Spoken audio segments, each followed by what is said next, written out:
नमस्कार दर्शक बंधु, चलतु जानिबा स्वप्न रे साप देखिबार अर्थ कौन होई थाए। सोईबा समय रे आमे केबे केबे किछि ना किछि स्वप्न देखि थाउ। बेले बेले सेही स्वप्न आमर सकाळ पर्यंत मने रही थाए।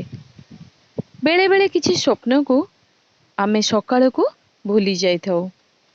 तेबे एपरि किछि स्वप्न आमे देखि थाउ जदि सेही स्वप्न सकाळ पर्यंत मने रही थाए तेबे भी सेही स्वप्न विषय रे काहाकू केबे भी कहिबा उचित होई न थाए। तेबे दर्शक बंधु, स्वप्न रे साप देखिबार अर्थ कौन होई थाए चलंतु जानिबा। जेउ व्यक्ति स्वप्न रे कौनसी साप को धरिथिबार देखिबाकू पाई थाए किंबा साप को मारुथिबार देखिबाकू पाई थाए तेबे एही स्वप्न देखिबार अर्थ हेउची बहुत शीघ्र आपणक जीवन रे थिबा कौनसी एक शत्रुर विनाश हेबा पई जाउची, अर्थात सेही शत्रु आपणक ठारू परास्त हेबा पई जाउची। एथिसह स्वप्न रे साप को धरिथिबार देखिबाकू पाइले आपणक जीवन रे आर्थिक स्थिति मजबूत हेबा पई जाउची बोली सूचना मिली थाए।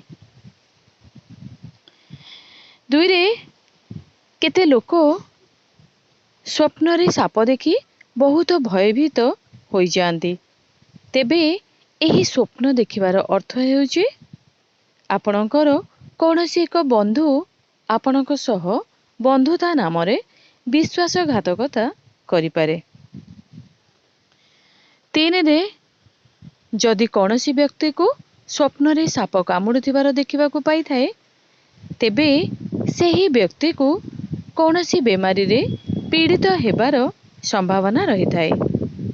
चारि रे जदि कौनसी व्यक्ति निज स्वप्न रे धड़ा रंगर साप को देखिबाकू पाई थाए तेबे एही स्वप्न सेही व्यक्ति पई बहुत ही खास होई थाए।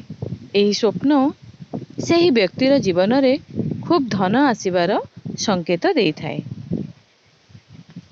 पांच रे जदि कौनसी विवाहित लोक को निज स्वप्न रे कला रंगर साप देखिबाकू मिली थाए तेबे सेही लोक को एही सूचना मिली थाए जे सेही व्यक्तिर वैवाहिक जीवन ठीक भावे चालू नाही।